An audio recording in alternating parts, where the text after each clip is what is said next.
When I was young, I thought my country was the best on the planet. And I grew up singing a song called Nothing to Envy. And I was very proud. In school, we spent a lot of time studying the history of Kim Il-sung, but we never learned much about the outside world. Except that America, South Korea, Japan are the enemies. Although I often wondered about the outside world, I thought I would spend the entire my life in North Korea until everything suddenly changed. When I was 7 years old, I saw my first public execution. But I thought my life in North Korea was normal. My family was not poor, and myself had never experienced hunger. But one day in 1995, my mom brought home a letter from a Caucasus sister. It read, "When you read this, our 5 family members will not exist in this world because we haven't eaten for the past week. We are lying on the floor together, and our bodies are so weak. We are waiting to die." I was so shocked. This was the first time I heard that people in my country were suffering. Soon after, when I was walking past the train station, I saw something terrible that still can't erase from my memory.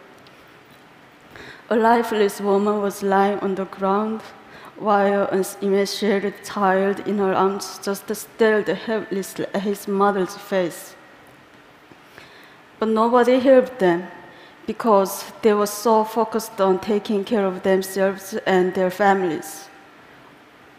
A huge famine hit North Korea in the mid-1990s. Ultimately, more than 1 million North Koreans died during the famine, and many only survived by eating grass, bugs, and tree bark.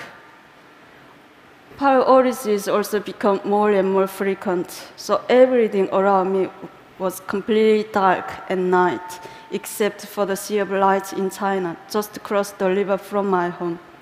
I always wondered why they had lights, but we didn't. This is a satellite picture showing North Korea at night compared to neighbors. This is the Amno River, which serves as a part of the border between North Korea and China. As you can see, the river can be very narrow at certain points, allowing North Koreans to secretly cross. But many dying. Sometimes I saw dead bodies floating down the river. I can't reveal many details how I left North Korea, but I only can say that during darker years of the famine, I was sent to China to live with distant relatives. But I only thought that I would be separated from my family for a short time. I could have never imagined that it would take 14 years to live together. In China, it was hard living as a young girl without my family. I had no ideas what life was going to be like as North Korean refugees. But I soon learned it's not only extremely difficult, it's also very dangerous. Since North Korean refugees are considered in China as illegal migrants, so I was living in a constant fear that my identity could be revealed and I'd be repatriated to a horrible fate back in North Korea. One day, my worst nightmare came true when I was caught by the Chinese police and brought to the police station for interrogation. Someone had accused me of being North Korean, so they tested my Chinese language abilities and asked me tons of questions. I was so scared. I thought my heart was going to explode. If anything seemed unnatural, I could be imprisoned and repatriated. I thought my life was over. But I managed to control all the emotions inside me and answer the questions. After they finished questioning me, one officer said to another, "This was a false report. She's not North Korean." And they let me go. It was a miracle. Some North Koreans in China seek asylum in foreign embassies, but many can be caught by the Chinese police and repatriated. This group was so lucky. Even though they were caught, they were eventually released after heavy international pressure. These North Koreans were not so lucky. Every year, countless North Koreans are caught in China and repatriated to North Korea, where they can be tortured, imprisoned, or publicly executed. Even though I was really fortunate to get out, but many other North Koreans have not been so lucky. It's tragic that North Koreans have to hide their identities and struggle so hard just to survive. Even after learning a new language and getting a job, their whole world can be turned upside down in an instant. That's why after 10 years of hiding my identity, I decided to risk going to South Korea. And I started a new life yet again. Settling down in South Korea was a lot more challenging than I had expected. English was so important in South Korea, so I had to start learning my third language. Also, I realized there was a wide gap between North and South. We are all Korean, but inside we have become very different due to 67 years of division. I even went through an identity crisis.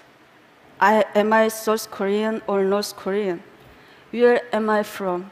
Who am I? Sadly, there was no country I could proudly call my own. Even though adjusting to life in South Korea was not easy, but I made a plan. I started studying for university entrance exam. Just as I was starting to get used to my new life, I received a shocking phone call. The North Korean authorities intercepted some money that I sent to my family, and as a punishment, my family was going to be forcibly removed to a desolate location in the countryside. They had to get out quickly. So I started planning how to help them escape.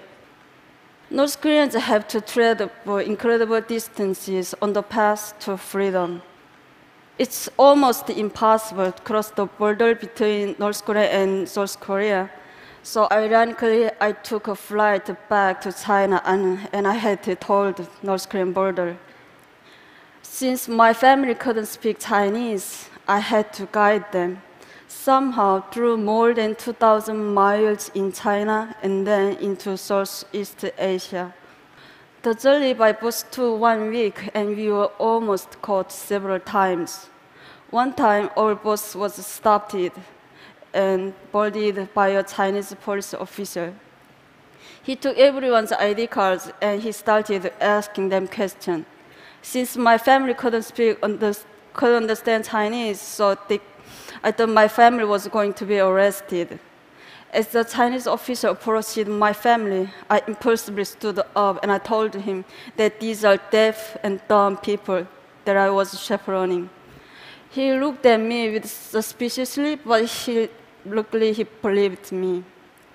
We made it all the way to the border of Laos, but I had to spend almost all of my money to bribe the border guards in Laos. But even after we got past the border, my family was arrested and jailed for illegal border crossing. After I paid the fine and bribe, my family was released in 1 month. But soon after, my family was arrested and jailed again in the capital of Laos. This was one of the lowest points in my life. I did everything to get my family to freedom, and we came so close. But my family was thrown in a jail just a short distance from the South Korean embassy. I went back and forth between the immigration office and the police station, desperately trying to get my family out. But I didn't have enough money to pay bribe or fine anymore. I lost all hope. At the moment, I heard one man's voice ask me, "What's wrong?" I was so surprised that a total stranger cared enough to ask. In my broken English and with a dictionary, I explained the situation, and without hesitating, the man went to the ATM, and he paid the rest of money for my family and 2 other North Koreans to get out of jail. I thanked him with all my heart, and I asked him, "Why are you helping me?" "I'm not helping you," he said. "I'm helping North Korean people." I realized that this was a symbolic moment in my life. The kind stranger symbolized new hope for me and the North Korean people when we needed it most. And he showed me the kindness of strangers and the support of the international community are truly the rays of hope when North Korean people need. Eventually, after our long journey, my family and I were reunited in South Korea. But getting to freedom is only half the battle. Many North Koreans are separated from their families, and when they arrive in a new country, they start with little or no money. So we can benefit from international community for education, English language training, job training, and more. We can also act as a bridge between the people inside North Korea and the outside world, because many of us stay in contact with family members still inside, and we send information and money that is helping to change North Korea from inside. I've been so lucky to receive so much help and inspiration in my life, so I want to help give aspiring North Koreans a chance to prosper with international support. I'm confident that we will see more and more North Koreans succeeding all over the world, including the TED stage. Thank you.